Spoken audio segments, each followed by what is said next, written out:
جی بالکل، بابر صاحب نے جس گورننس کی بات کی تو بابر صاحب کو انٹرنیشنل ٹرانسپیرنسی کی رپورٹ پڑھنی چاہیے، بابر صاحب کو IMF کی رپورٹ پڑھنی چاہیے۔ 5300 ارب ان کی حکومت نے 2 سال میں کرپشن کی۔ ٹرانسپیرنسی رپورٹ میں سب سے کرپٹ ادارہ پنجاب پولیس ہے، سب سے زیادہ کرپشن 46% سندھ میں ہو رہی ہے، 39% پنجاب میں ہے۔ تو یہ کون سی گورننس کی بات کر رہے ہیں؟ گورننس کی وجہ سے اگر یہ گورنر راج کی بات کرتے ہیں تو پھر گورنر راج تو پنجاب اور سندھ میں لگنا چاہیے۔ دیکھیں بڑی سمپل سی بات ہے کہ ان کی نزدیک کرپشن کوئی ایشو نہیں ہے، گورننس کا کوئی ایشو نہیں ہے، ان کا تمام تر فوکس پاکستان تحریک انصاف کے ختم کرنے پر اور عمران خان کی سیاست کو ختم کرنے پر ہے، لیکن پاکستان کی عوام دن بدن عمران خان صاحب کو ملٹیپلائی کر رہی ہے۔ چلیے جی، دونوں مہمانوں کا بہت شکریہ اور ناظرات ہوگی شارٹ بریک کے بعد۔ ویلکم بیک ناظرین۔ اقوام متحدہ ماہرین کی خصوصی رپورٹ ایسی بین الاقوامی دستاویز ہے جس نے بھارتی ریاستی دعووں کی بنیادیں ہلا کر رکھ دی ہیں۔ یہ رپورٹ ایک تجزیہ نہیں بلکہ بھارت کے لیے ایک سفارتی چارج شیٹ ہے۔ آج مودی سرکار کے جھوٹ، جارحیت اور قانون شکنی کو پوری دنیا کے سامنے بے نقاب کر رہی ہے۔ یہ رپورٹ واضح الفاظ میں کہتی ہے کہ پہلگام حملے میں بھارت پاکستان کے خلاف قابل اعتبار ثبوت پیش کرنے میں ناکام رہا، یعنی وہ بیانیہ جسے بھارتی میڈیا نے جنگی جنون میں بدل دیا وہ اقوام متحدہ کی کسوٹی پر کھوٹا ثابت ہو گیا۔ اس کے برعکس پاکستان کا موقف شفاف، غیر جانبدار، تحقیقات کا مطالبہ بین الاقوامی قانون کے عین مطابق قرار پایا۔ 7 مئی 2025 کو بھارت نے آپریشن سندور کے نام پر جارحیت کی۔ اقوام متحدہ کے ماہرین کے مطابق یہ اقدام اقوام متحدہ چارٹر کی کھلی خلاف ورزی ہے۔ بھارت نے نہ سلامتی کونسل کو بروقت آگاہ کیا، نہ آرٹیکل 51 کے تقاضے پورے کیے اور نہ ہی یہ ثابت کر سکا کہ اسے خود دفاع کا حق حاصل تھا۔ سوال یہ ہے کہ اگر قانون کو بالائے طاق رکھ کے حملہ کیا جائے تو اسے دفاع کہا جائے گا یا پھر کھلی جارحیت؟ اس رپورٹ کا ایک اور چونکا دینے والا پہلو یہ ہے کہ بھارتی حملوں میں شہری آبادی، مساجد اور عام لوگ نشانہ بنے۔ اقوام متحدہ کے مطابق اگر طاقت کا استعمال غیر قانونی ہو تو یہ براہ راست حق کے زندگی کی خلاف ورزی بنتا ہے، یعنی دہشت گردی کے نام پر دہشت پھیلانا اور پھر اخلاقی برتری کا دعویٰ۔ یہی وہ تضاد ہے جسے آج دنیا نے نوٹ کر لیا۔ بات یہی ختم نہیں ہوتی۔ اقوام متحدہ کے ماہرین نے سندھ طاس معاہدے پر بھی بھارت کے تمام بہانوں کو مسترد کر دیا۔ معطل جیسی مبہم اصطلاح کے پیچھے چھپ کر بھارت نہ تو پانی روک سکتا ہے نہ معاہدہ معطل کر سکتا ہے۔ رپورٹ صاف کہتی ہے کہ پانی کو سیاسی یا معاشی دباؤ کے آلے کے طور پر استعمال کرنا کروڑوں پاکستانیوں کے بنیادی انسانی حقوق پر حملہ ہے۔ پانی، خوراک، صحت، روزگار اور زندگی پر حملہ ہے۔ صدر مملکت آصف علی زرداری نے کہا کہ اقوام متحدہ کے انسانی حقوق ماہرین کی رپورٹ نے بھارت کے غیر ذمہ دارانہ ریاستی طرز عمل کو بے نقاب کر کے رکھ دیا ہے، جبکہ وزیر خارجہ اسحاق ڈار کہتے ہیں کہ بھارت کے آبی اقدامات سے پاکستان کی غذائی سیکیورٹی کو خطرہ ہے۔ اقوام متحدہ نے بھارت سے سیدھے سوال پوچھے، الزامات کا ثبوت کہاں ہے؟ انسانی جانوں کے نقصان پر معذرت اور ازالہ کہاں ہے؟ سندھ طاس معاہدے کی پاسداری کہاں ہے؟ کشمیر میں حق کے خود ارادیت کے لیے عملی اقدامات کہاں ہیں؟ مگر بھارت نے خاموشی اختیار کی اور بین الاقوامی سیاست میں خاموشی اقرار سمجھی جاتی ہے۔ آج اقوام متحدہ کی رپورٹ مودی سرکار کے لیے محض ایک تنقید نہیں ہے بلکہ ایک عالمی انتباہ ہے۔ دھمکی، طاقت اور یک طرفہ فیصلے کسی خطے کو محفوظ نہیں بناتے بلکہ جنگ کے دہانے پر لا کھڑا کرتے ہیں۔ پاکستان نے واضح کر دیا کہ پانی روکنا یا پھر اس کا رخ موڑنا جنگی اقدام تصور ہوگا، اور اقوام متحدہ نے یہ بھی واضح کر دیا کہ قانون، معاہدہ اور انسانی حقوق سے انحراف کی کوئی گنجائش نہیں ہے۔ کیا بھارت قانون کے دائرے میں واپس آئے گا یا عالمی بے نقابی کے باوجود جارحیت کو ہی اپنی خارجہ پالیسی بنائے رکھے گا؟ اس پہ بات کرنے کے لیے میرے ساتھ معزز مہمان موجود ہیں، دفاعی تجزیہ کار جنرل ریٹائرڈ زاہد محمود صاحب۔ جنرل صاحب بہت شکریہ جوائن کرنے کے لیے، وقت دینے کے لیے۔ تو جنرل صاحب میں بات یہ کرنا چاہوں گی کہ بھارت کو ہم دیکھ رہے ہیں کہ ہر جگہ جگہسائی کا سامنا کرنا پڑ رہا ہے، منہ کی کھانا پڑ رہی ہے۔ اب عالمی سطح پر یہ جو بھارت کا ایک جنگی جنون بھارت پہ سوار ہے، ابھی حال ہی میں آپریشن سندور بھی دیکھا، ان کی جو جارحیت، اس کے دستاویزی جو ثبوت ہیں وہ آ رہے ہیں۔ اقوام متحدہ کی رپورٹ کیا کہتی ہے کہ جی پہلگام حملے میں پاکستان کی جو ریاستی سطح پہ شمولیت ہے اس کا کوئی ثبوت موجود نہیں ہے۔ اب بھارت کے جو پاکستان مخالف بیانی ہے اور یہ جو بھارت نے آپریشن سندور لانچ کیا تھا جو کہ بقول بھارت کے ابھی تک جاری ہے، تو اس کی کیا حیثیت رہ گئی؟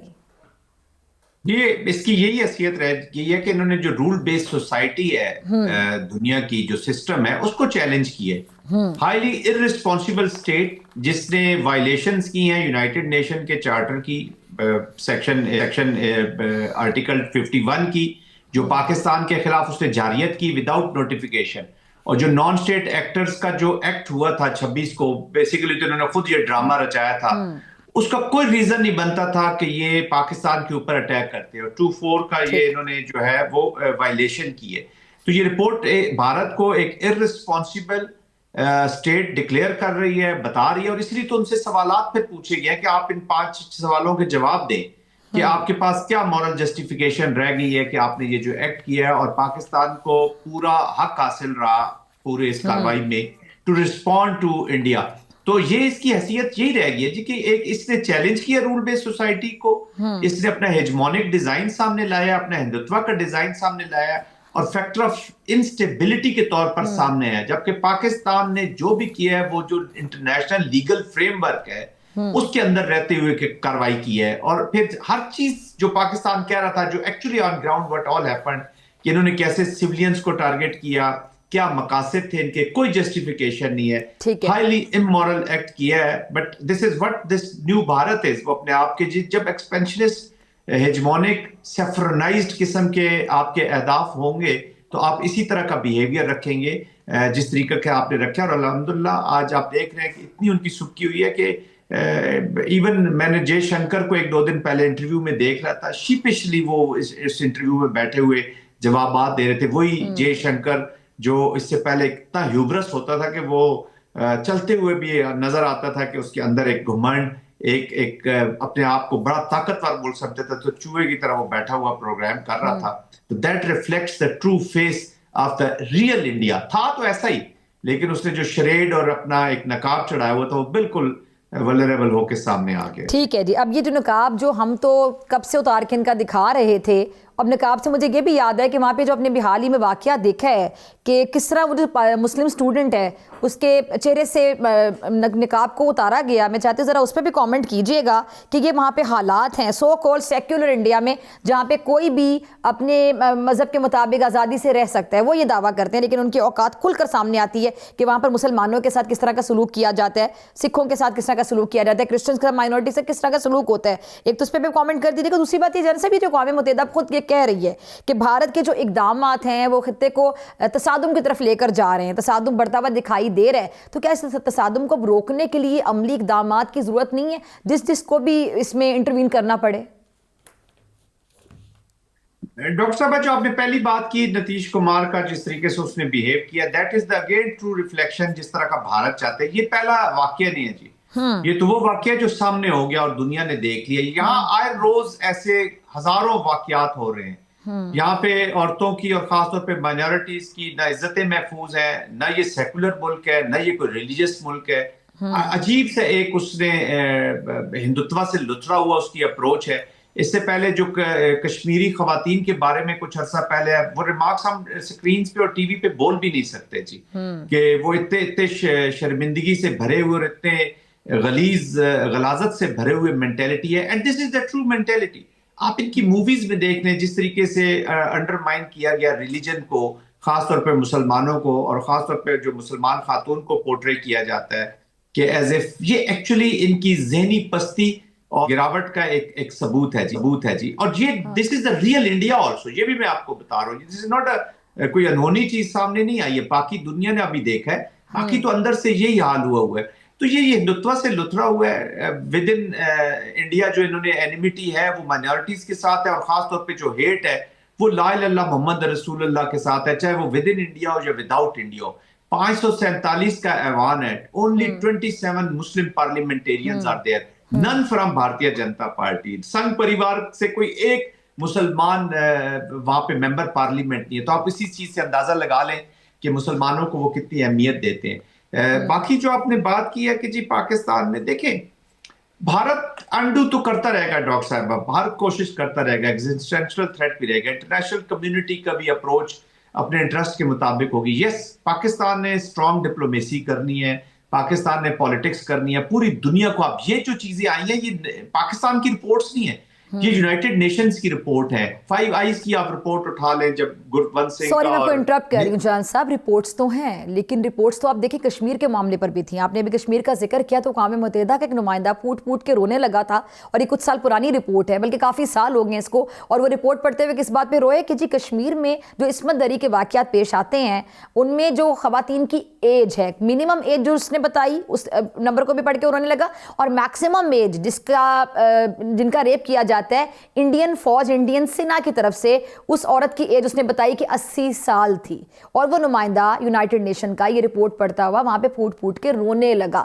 رپورٹیں تو وہاں پر ہیں, کشمیر میں ظلم کے حوالے سے ہیں, دہشت گردی کی وارداتیں جس طرح یہ کرواتے ہیں, جس طرح یہ فالس فلیگ آپریشن کرواتے ہیں دوسرے ممالک میں, جس طرح سکھ رہنما جو ہیں جو کہ تحریک کر رہے ہیں وہاں پہ خالصتان کے لیے, ان کے مرڈر کے لیے جس طرح یہ وہاں اپنے بندے لانچ کرتے ہیں, اور اب بری طرح سے ایکسپوز ہو گئے ہیں. لیکن ان رپورٹوں سے آگے بڑھیں گے یہ ادارے جو ہیں؟ ان اداروں سے میں یہ اسی طرف ڈاکٹر صاحب میں بات کو لے جا رہا تھا کہ یس ادارے تو اپنا کام کریں گے نہیں کریں گے, ہمیں ڈیپینڈنٹ نہیں ہونا چاہیے. ہم نے اپنی ڈیٹرنس اور اپنے جو آبجیکٹیوز ہیں جی خود اچیو کرنے. we'll have to create an environment, اور ہارڈ وے ہے but we will have to adopt it. کیسے فار ایگزامپل اب ہمیں کیا کرنا ہے؟ دیکھیں ابھی میں آپ کو بتا رہا ہوں کہ ایک تو میں نے بتایا نا جو Pakistan is one of the country جو انٹرنیشنل رول بیسڈ سوسائٹیز میں بلیو کرتا ہے. ہم نے ان اداروں سے باہر نکل کے, میں یہ نہیں کہہ رہا کہ ہم نے کچھ کرنا ہے, بٹ ایٹ لیسٹ جو ہمارا رسپانس ہے, جیسے ابھی پہلگام انہوں نے کریٹ کیا اور پاکستان کا جب رسپانس گیا تو اس کے بعد آپ دیکھ رہے ہیں کہ پوری دنیا آپ کے ساتھ کھڑی ہوئی ہے. یہ پوری دنیا آپ کو تب مان رہی ہے جب آپ نے اپنی طاقت شو کی ہے. آپ نے شو کیا ہے کہ Pakistan is a meaningful country in all domains. اب یہ چیز ہم نے اپنی ڈپلومیسی میں, اپنی پالیٹکس میں بھی لے کر جانی ہے تاکہ ہم میننگ فل ہو جائے. اس کے لیے سب سے پہلی بات تو یہ کہ ہم نے اپنے آپ کو ایز اے نیشن تیار کرنا ہے جی, economically, socially, politically and militarily strong کرنا ہے تاکہ ہم اپنی ڈیٹرنس کو مینٹین رکھ سکیں. یہ آزادی جو ہے نا جی, یہ بہت آسان چیز نہیں ہوتی کہ آپ کو مفت میں پلیٹ میں رکھ کے کوئی دے دے. یہ کبھی کبھی چھیننی پڑتی ہے ڈاکٹر صاحبہ. ہمیں اس تیاری حالت میں رہنا ہوگا. یہ جو پاکستان میں ری آرگنائزیشن ہو رہی ہے, چیزوں کی نئے سٹرکچرز بن رہے ہیں, یہ اسی کانٹیکسٹ میں ہے کہ آپ اپنے آپ کو اتنا اسٹرانگ کر لیں کہ آپ کے بارے میں سوچنے کچھ کاروائی کرنے سے پہلے وہ 10 دفعہ سوچے. بٹ ہیونگ سیڈ دیٹ, جو بھی لیگل اور چیزیں ہیں انٹرنیشنل نارمز کے مطابق, اچھا سر, ابھی دیکھیں آج ہادی کا جو مرڈر انہوں نے کروا دیا ہے بنگلہ دیش میں, عثمان ہادی کا, that reflects the Indian mind. آپ کو ریجنل الائنسز میں جانا ہے. جانا صاحب دیکھیں ابھی ہم بات کریں کہ ہمیں کیا کرنا ہے. آپ نے بڑی اچھی بات کی کہ ہمیں اب عالمی فورم یا جو باہر کے ادارے ہیں جیسا اقوام متحدہ کہ ہم بات کریں, ٹھیک ہے, ان پہ ہمیں ٹوٹلی ریلائی نہیں کرنا ہوگا. ہمیں اپنے طور پہ بھی ایفرٹ کرنی ہوگی, اپنے کو اتنا اسٹرانگ کرنا ہوگا کہ ہمیں میلی آنکھ سے دیکھ نہ سکیں. الحمدللہ وہ تو ہم اسٹرانگ ہیں, یہ ہمیں میلی آنکھ سے دیکھ نہیں سکتے, اینٹ کا جواب ان کو پتھر سے ملتا ہے. لیکن ایک سوال میرے ذہن میں آیا سائیکولوجیکلی بھی, کیونکہ آپ چونکہ ایک ریٹائرڈ جنرل ہیں, آپ نے بڑی جنگیں لڑی. مجھے ذرا بتائیے گا کہ جب بھی آپ اپنے اینیمی کو سامنے دیکھ رہے ہوتے ہیں, جب آپ جنگ کی تیاری کر رہے ہوتے ہیں, اور ہر وقت آپ جنگ کی تیاری میں ہوتے ہیں, تو آپ سائیکولوجیکلی بھی ایک وار لڑ رہے ہوتے ہیں, اس کی نفسیات کو سمجھ رہے ہوتے ہیں سامنے والے کی. اور بہت سے جو جنگ ہے میرے خیال سے آپ بہتر بتا سکتے ہیں کہ جنگ میں آپ نفسیات کو اگر سمجھ لیتے ہیں تو آپ ون ون سچویشن میں ہوتے ہیں. جب آپ کا دشمن اتنا سٹوپڈ ہو تو سٹوپڈ دشمن کو بھی ہم ہلکا نہیں لے سکتے. میں ڈاکٹر صاحب سمجھتا ہوں کہ وہ اتنا سٹوپڈ نہیں ہے. دیر از اے میتھڈ ٹو دس میڈس, کیونکہ اس کو ایک ٹیسٹ اپروول انٹرنیشنل ملی ہوئی تھی تو وہ کھیل رہا تھا. اس کو کہتے ہیں نا کہ وہ اس کو انڈو پیسفک اسٹریٹجی میں اس نے اپنے آپ کو ایک پیش جو کیا ہوا تھا اور ایک رول. ابھی تو وہ ولنریبل ہوا نا مار کے حق کے بعد, اس کے بعد ہی تو ٹرمپ ان کو جوتے مار رہے ہیں. ایوری سیکنڈ تھرڈ ڈے وہ ان کو مارتے بھی اور یاد بھی دلاتے ہیں. بٹ اینی ویز اس کو فریڈم تھا کہ تم افغانستان کو یوز کرو, ان جگہوں کو یوز کرو, اپنے پولیٹیکل آبجیکٹیوز حاصل کرو. جے ڈی وینس کیا کہہ رہے تھے آپ کو مار کے آپریشن پہلگام سے ایک رات پہلے کہ یہ انڈیا اور پاکستان کا معاملہ جی, ہمارا تو اس سے کچھ لینا دینا نہیں ہے. اور اگلے دن کیسے انہوں نے اسکریمبل کیا جب انہوں نے دیکھا کہ بھارت کو ہم نے چاروں شانے چت کر دیا انیشل رسپانس. تو دیٹس ویری امپورٹنٹ. ایک مائنڈ سیٹ ہے, نفسیات ہے. انہوں نے ملٹری بھی ان کی جو ہے وہ ملیٹنٹ ونگ بن چکی ہے, وچ از اے پولیٹیکل ونگ کہہ لیں یا ملیٹنٹ ونگ آف سنگھ پریوار. ان کی ملٹری لیڈرشپ کتابیں لکھ رہی ہے ہنومان کے اوپر, اور کتابیں لکھ رہی ہے کہ جی ہم اپنی جو ملٹری ہے اس کو ری آرگنائز ری اسٹرکچر کریں گے ہندوتوا کے اوپر. تو ہندوتوا سے لتھڑی جا چکی ہے. عوام کو انہوں نے فوجی بنا دیا ہے, وہ وار مونگرنگ کر کے جھوٹ بول کے وہ ہر وقت لڑائی کے موڈ میں ان کو ڈال دیا کہ چاہے لڑنا ہی لڑنا ہے. تو لڑکے بھی دیکھ لیا, ابھی تک تو انہوں نے پین دیکھا ہی نہیں ہے ڈاکٹر صاحب. اچھا جان صاحب, وار دیکھی نہیں ہے عوام نے. ٹھیک ہے جان صاحب, آخری 2 منٹ ہے, ذرا اس پہ کامنٹ کر دیں. یہ جو سندھ طاس معاہدہ ہے اس کو معطل رکھنے کی جو اصطلاح ہے, اگر ہم قانون کی بات کریں تو قانونی طور پہ مبہم ہے, غیر معتبر ہے, تو پھر یہ بھارت انڈیا کس طرح سے یا کس اختیار کے ساتھ اس کو معطل رکھ سکتا ہے؟ کوئی نہ مورل جسٹیفیکیشن ہے نہ لیگل جسٹیفیکیشن ہے جی. کو وہ 25 کروڑ عوام کا پانی بالکل بند نہیں کر سکتا. لیگلی جو انٹرنیشنل اوبلیگیشنز ہے وہ اس نے پوری کرنی ہے.